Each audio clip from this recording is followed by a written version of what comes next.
It's interesting, isn't it? We often think about predicting the future as this, like, mystical thing, Yeah. gazing into a crystal ball or something. Right. But in reality, we're all predicting the future constantly. Uh-huh. Like, every time we make a choice, Yeah. we're kind of betting on a certain outcome Right. based on what we know. Yeah. And the math behind that, the math that helps us make those bets, make sense of things when we don't have all the information. Uh-huh. Well, that's Bayes' theorem. It is, and it's even more remarkable when you consider that this incredibly powerful tool comes from someone who wasn't even really part of the mainstream scientific world of his time, Right. Thomas Bayes, born probably around 1701, Okay.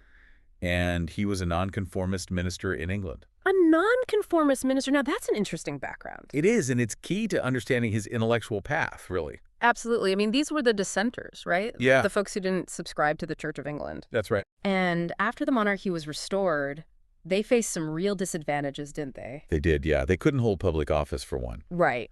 And crucially, for our story at least, Yeah. they couldn't attend the established English universities. So where did they go? Well, a lot of these bright, nonconformist minds had to seek education elsewhere, Okay. places like Scotland Uh-huh. or even the Netherlands.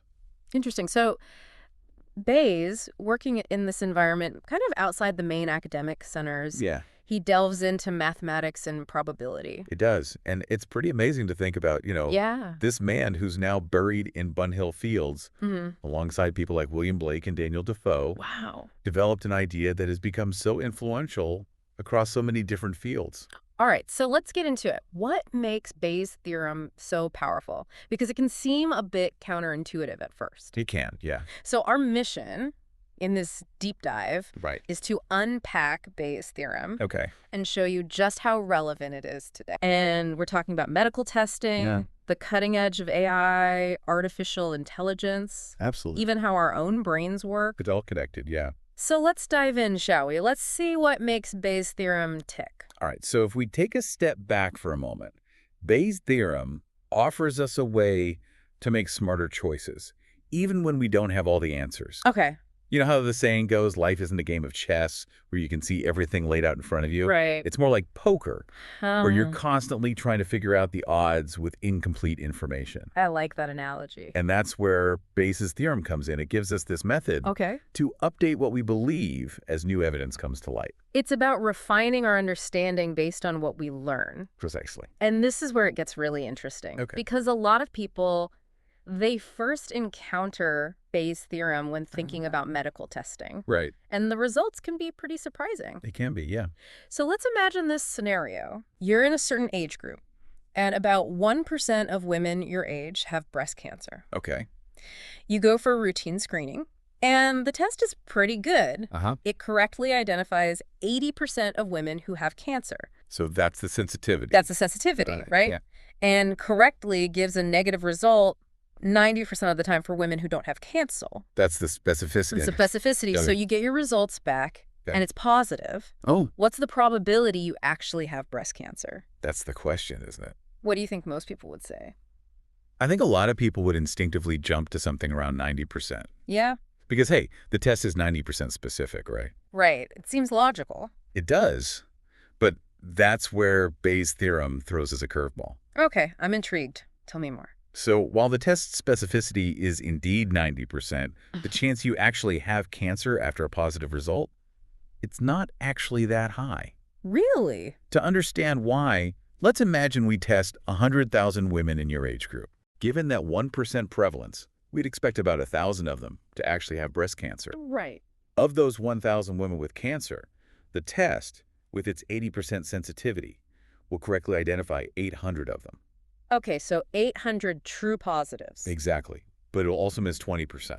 So 200 women with cancer get a negative result. Unfortunately, yes. Okay, so that's the first part.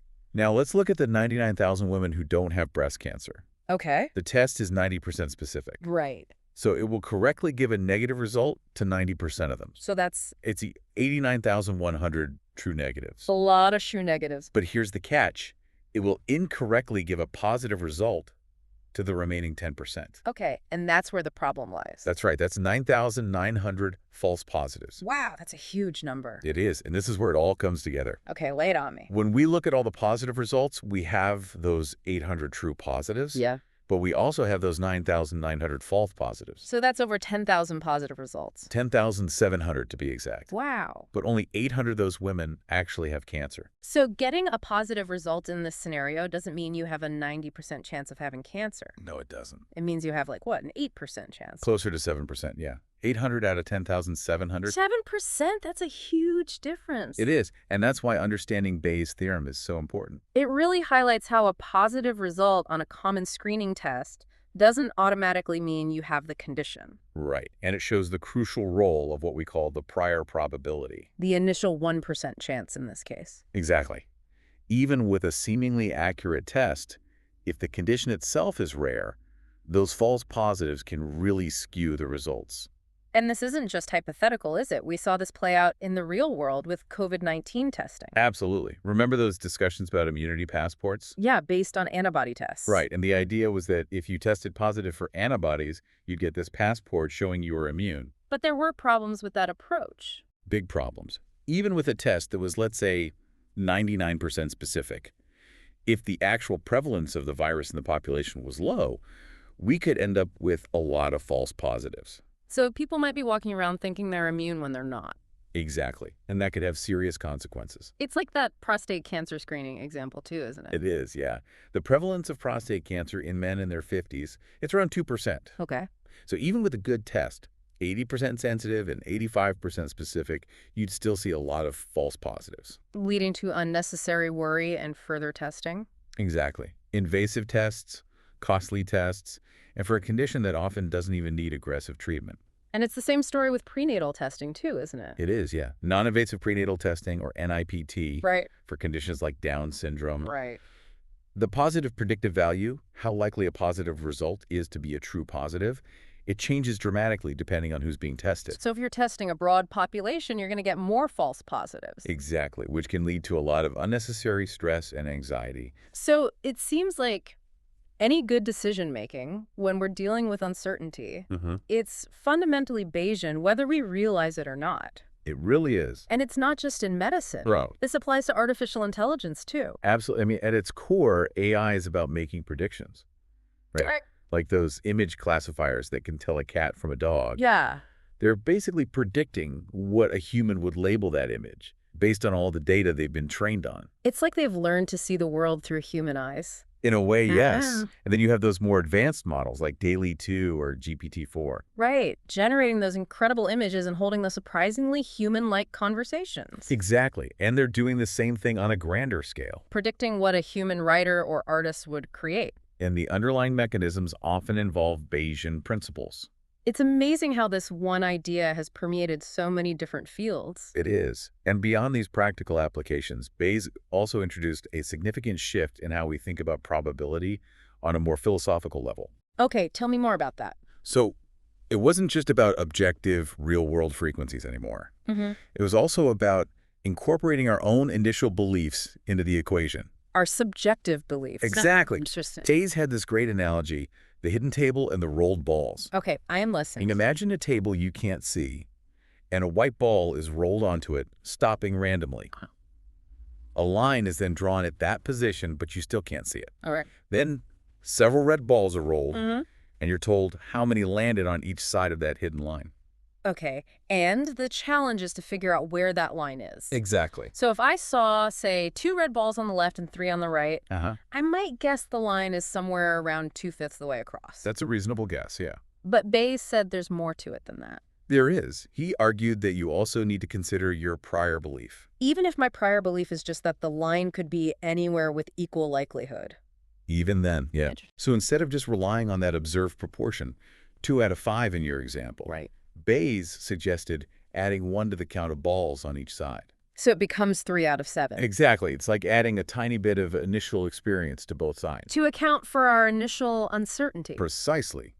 It keeps us from jumping to conclusions when we don't have much evidence. And this idea of updating our beliefs based on limited evidence, it even applies to something as seemingly certain as the sun rising every day. It does. That's where Richard Price, Bayes' friend, who actually presented his work after Bayes died, took the idea. Okay. He said, even after seeing the sunrise countless times, we can't be absolutely physically certain that it'll happen again tomorrow.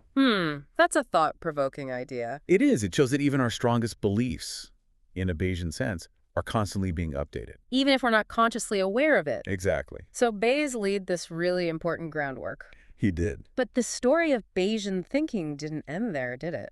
Not at all. It continued to develop alongside other ideas in statistics. Right, and there was Jacob Bernoulli. Yes, Bernoulli, even before Bayes' work became widely known. Okay. He was grappling with this idea of inferential probabilities. Trying to understand a whole population based on a limited sample. Exactly. And he realized that we can never be absolutely certain about the true nature of something based on a sample. Right. But we can achieve what he called moral certainty. Moral certainty, what did he mean by that? It's a degree of confidence that our results are within a specific range. Okay. He actually proved that for any desired level of confidence and accuracy, there's a sample size large enough to achieve it. He did. Yeah, he even worked through this example in his book, Ars Conjectandi. Okay. It involved an urn with 3,000 white balls and 2,000 black balls. Okay. And he calculated that you'd need a sample size of over 25,000. 25,000. Yeah, to be 999 out of 1,000, sure that your sample results would be within 2% of the true proportion. That's a huge sample size. It was, especially back then. The book itself even noted that gathering such a large sample would be a huge undertaking. It really shows the limitations they faced. It does, but Bernoulli's work was crucial in establishing that link between sample size and the confidence we can have in our inferences. So then came Abraham de Moivre. De Moivre, a French Protestant who had to flee to London. Okay. He built on Bernoulli's ideas and developed the concept of the normal distribution. The bell curve. Exactly. As a way to approximate binomial probabilities, like what you get when you flip a coin repeatedly. Right, heads or tails. He showed that as you increase the number of trials, like flipping a coin more and more times, the distribution of the number of heads starts to form that bell-shaped curve. And that allows us to make predictions, right? Exactly. With normally distributed data and a large enough sample, you can predict what percentage of results will fall within a certain range. So if you know the average and the standard deviation, you can estimate the probability of seeing a particular outcome. Without doing all those complex calculations. Precisely. And importantly, he also realized that the accuracy of your data doesn't increase linearly with the sample size. Meaning? Doubling your accuracy requires quadrupling your sample size. That's a key insight for designing experiments and interpreting data. It is, and we should also mention Thomas Simpson, who made early contributions to statistical inference, particularly in astronomy. Simpson, what was his focus? Well, his work was interesting because he wasn't just looking at the errors in astronomical observations. Okay. He was trying to estimate the true position of celestial bodies. So going beyond just the likelihood of errors. Exactly, making inferences about the underlying reality based on the data. It seems like he was asking, what can we say about the hypothesis given our observations? Right. Rather than the other way around. Precisely. He even gave early statistical advice to experimental scientists, suggesting they should use the average of multiple observations to get a better estimate. So by the mid-1700s, you have Bayes, Bernoulli, de Moivre, and Simpson all contributing to this emerging field. Yeah, but then in the 19th and early 20th centuries, Bayesianism kind of fell out of favor. Really? What happened? Well, influential figures like John Stuart Mill, George Boole, and Ronald Fisher, they raised some criticisms. Okay. A key point of disagreement was this idea of assigning equal probabilities when you don't have prior knowledge. Like saying heads and tails are equally likely if you've never seen the coin before. Exactly. Mill argued that probability should be based on observed frequency in the real world. Not just our lack of information. Right, and this led to the rise of the frequentist view of probability. Championed by Fisher. Yes, they defined probability as the long-run frequency of events. So to figure out the probability of heads, you'd flip a coin a ton of times. Exactly, and that's where p-values and statistical significance come from. Okay, can you explain this a bit more? Sure. In the frequentist approach, the p-value tells you the probability of observing your data, or even more extreme data, if a particular null hypothesis is true. The null hypothesis being, for example, that the coin is fair. Exactly. So a frequentist would ask, if this coin is fair, how likely is it I'd see this many heads? But Bayesianism didn't completely disappear, did it? No, it had a revival in the early 20th century thanks to Frank Ramsey. What did Ramsey do? He reinterpreted probability as a theory of belief and decision-making. So linking probabilities to how willing we are to bet on something. Exactly. He argued that the strength of our belief in an event can be quantified by the odds we'd accept in a bet. So if I'm willing to bet 10 to 1 that it'll rain tomorrow. That suggests you have a pretty strong belief in rain. Makes sense. And that led to Bayesian decision theory. It did, yeah. It takes into account not just probabilities, but also the utility, the value we assign to different outcomes. So it's not just what's likely to happen, but also how much we care about the different possibilities. Right, like choosing between two job offers. One with a high chance of a decent salary, and one with a lower chance of a really high salary, but also a higher risk of failure. Bayesian decision theory helps you weigh those factors and make the best choice for you. So while frequentism was dominant in scientific statistics, Bayesian methods were being used in other areas. They were, especially during World War II. Oh, how so? Well, wartime often drives innovation, and there was a real need to make the best decisions with limited information. Makes sense. Alan Turing, for example, used Bayesian principles in his code-breaking work at Bletchley Park. Wow, that's incredible. He formalized this idea of constantly updating probabilities as new evidence came in. So kind of like Bayes' theorem in action. It was, and Bayesian methods were also used in things like insurance, quality control in manufacturing, Yeah. and even aiming artillery. Where getting the most accurate predictions from limited data was crucial. Absolutely. So then, in the later 20th century, we see this resurgence of Bayesianism in mainstream statistics. We do. Events like the Valencia International Meetings on Bayesian Statistics in the 70s. Okay. They brought researchers together and really helped solidify the modern understanding of the Bayesian approach. And there were key figures driving this revival. Oh yeah, people like Andy Grieve and Dennis Lindley were instrumental. So did this mean the end of frequentism? Not exactly. There were certainly some heated debates and some friendly rivalry. A bit of a statistical war. Some called it that, yeah.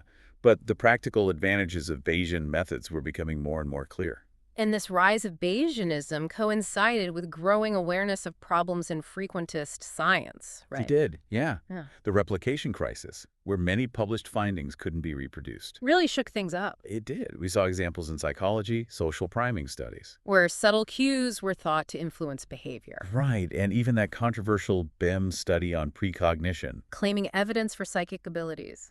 It was a big deal. And a major factor was this practice of pay hacking. Manipulating data until you get that magic p-value below 0.05. Exactly. That became the golden ticket for publication. So there was this pressure to find statistically significant results, even if they weren't really there. Unfortunately, yes. And the problem, as we talked about earlier, is that p-values don't actually tell us what we often think they do. Right. They don't tell us the probability of our hypothesis being true. And this gets to the heart of the difference between sampling probabilities and inferential probabilities, right? It does, yeah. Frequentism focuses on sampling probabilities. How likely is our data if the hypothesis is true? But Bayesianism deals with inferential probabilities. How likely is the hypothesis given the data? And to answer that, you need to consider prior beliefs. It's amazing how many people misunderstand p-values. It is, yeah, even among students and professors. And some textbooks even give incorrect definitions. Which has probably contributed to the replication crisis. So how can Bayesian methods help? Well, they move away from that rigid p-value threshold. That binary yes or no decision. Instead, they give you a probability distribution, showing the likelihood of different values for the effect you're interested in. So a more nuanced view. Precisely. And as Dennis Lindley showed with Lindley's paradox. Lindley's paradox. Yeah, a p-value around 0.05 can sometimes be evidence against your hypothesis. Wow, that's counterintuitive. It is. It all depends on the prior probability. Which brings up the question of where those prior beliefs come from. Right. Are they just made up? Yeah. There are different approaches. One is to use non-informative priors, like flat priors assigning equal probability to everything, or Jeffreys priors, which are derived mathematically. But in many cases, we do have some prior knowledge, right? We do, and we can use that to inform our priors. So using results from previous studies, expert opinions? Exactly. Like in pharmaceutical research, they often use data from earlier trials as priors for later ones. It makes sense to use what we already know. It does, but it's important to remember that Bayesianism isn't a magic bullet. Right. It won't solve all the problems in science. No. There are systemic issues like publication bias, the pressure to find significant results, and lack of data sharing. Those are bigger challenges. They are, but Bayesian thinking can help shift the focus away from those rigid p-value thresholds. There's a more probabilistic understanding of evidence. Exactly, which can lead to a more reliable scientific culture. So we've talked about science and medicine, but Bayesian thinking goes even further. Right? It does. It connects to logic and decision-making as well. How so? Well, Bayesian reasoning can actually include traditional logic as a special case, Aristotelian and Boolean logic. where things are either true or false, probability 1 or 0. Right. You can do all the same logical operations within a Bayesian framework if you restrict yourself to those extremes. But the real world is rarely that black and white. No, it's not. That's where the probabilistic nature of Bayes really shines. But applying Bayes' theorem to really complex real-world situations with tons of factors, That can get really difficult. yeah, trying to calculate precise probabilities for everything. It can be computationally overwhelming. So what's the takeaway? The key is to remember that underlying principle of updating our beliefs as new evidence comes in. Even if we can't always do the exact math. Exactly. And be cautious about assigning probabilities of 0 or 1. Why is that? It seems logical to say some things are impossible or absolutely certain. The problem is, if you start with a prior probability of 0 for something, no amount of evidence will ever change that. You're essentially saying you can't be wrong. Right. And as Oliver Cromwell said, I beseech you in the bowels of Christ, think it possible you may be mistaken. Good quote. Even seemingly impossible things often have a tiny non-zero probability. So always leave a little room for doubt. Exactly. And you mentioned this idea of conservation of expected evidence. Ah, yes. That means you can't just go looking for evidence to confirm what you already believe. You can't cherry pick the data. Right. Any new evidence should have an equal chance of strengthening or weakening your current belief. So you have to be open to being wrong. Absolutely. And how does Bayesian thinking inform our decision-making? Well, Bayesian decision theory gives us a framework for making the best choices when we face uncertainty. Okay. It considers both the probabilities of different outcomes and their utility, their value to us. So like those quality-adjusted life years or QALYs used in healthcare? Exactly. They take into account both the likelihood of different health outcomes and their value to patients. And this idea of utility even comes up in game theory. It does, yeah. People like John von Neumann and Oscar Morgenstern used it to analyze strategic interactions. So situations where people with different interests are making decisions. Like the classic example of Crusoe and Friday. With their different needs and preferences. Right, or the battle of wits between Sherlock Holmes and Moriarty. Understanding each player's utility can help explain their behavior. It can, and even something as seemingly simple as Occam's razor. The simplest explanation is usually the best. That has a Bayesian interpretation too. How so? Simpler hypotheses often predict the data well without needing a bunch of extra assumptions. So it's a trade-off between complexity and predictive power. Exactly. But what about when you have multiple competing explanations? That's where prior beliefs are really important. Okay. Your initial assessment of how plausible each explanation is will influence how you interpret new evidence. So like with claims of psychic powers. A skeptic and a believer might interpret the same evidence very differently. Because of their different prior beliefs. Precisely. Like in that S.G. Soul case, where evidence for card guessing was later found to be fraudulent. It shows how important those prior beliefs are. It does, and it's fascinating to think that even those large language models like ChatGPT might be operating on Bayesian principles. Really? Researchers think they are, yeah. They learn to predict the next word in a sequence based on massive amounts of data. So it's like they're building an internal model of language and constantly updating it. Exactly. And the Othello GPT experiment suggests they might even be developing internal representations of the world. Like learning to play Othello just by reading game notations. It's pretty mind-blowing. So we've covered a lot of ground, from medical testing to AI. We have. But let's bring it back to something personal. Okay. Our own brains. The Bayesian brain. It's such a fascinating concept. It is the idea that our brains are constantly making predictions. Based on our prior beliefs and incoming sensory information. Exactly. Our perception of reality is our brain's best guess, based on all that data. So when we see those ambiguous illusions, like the Necker cube, where the perspective seems to flip back and forth. That's our brain trying to make sense of the conflicting information. Right, and those everyday illusions, like missing the second the HE in a sentence. They show how strong our prior expectations can be. They really do. And then there's that famous the dress example. where people saw different colors depending on their assumptions about the lighting. A real-world example of how different priors can lead to completely different perceptions. It's like reality as a controlled hallucination. That's a provocative way to put it, but the core idea is that our perception is actively constructed. It's not just a passive recording of what's out there. Exactly, and predictive processing is key to that. Our brain's trying to minimize the difference between their predictions and the sensory data. And that drive to reduce prediction error could be a fundamental motivator for us. It explains why we're not just passive observers, but active participants in shaping our reality. Precisely, like when we reach for a cup, Our brains are predicting what it will feel like before our hand even gets there. allowing for smooth, coordinated movements. Or playing Wordle, choosing letters to maximize information gain. That's active inference in action, and even our eye movements anticipate where the important information will be. Amazing how all these seemingly disparate things are connected. They are, and this framework even offers insights into conditions like schizophrenia. How so? Some researchers think that people with schizophrenia might have weaker prior beliefs, So their predictions about the world are less certain? which could explain why they're more susceptible to illusions. And why they might feel like their thoughts or actions are being controlled by an external force? It could also explain why they can't tickle themselves. Because they can't predict the sensation. Right, and there's even speculation about how Bayesian principles might relate to depression. Okay, this is getting really interesting. Some researchers are exploring the idea that depression might involve overly strong negative priors.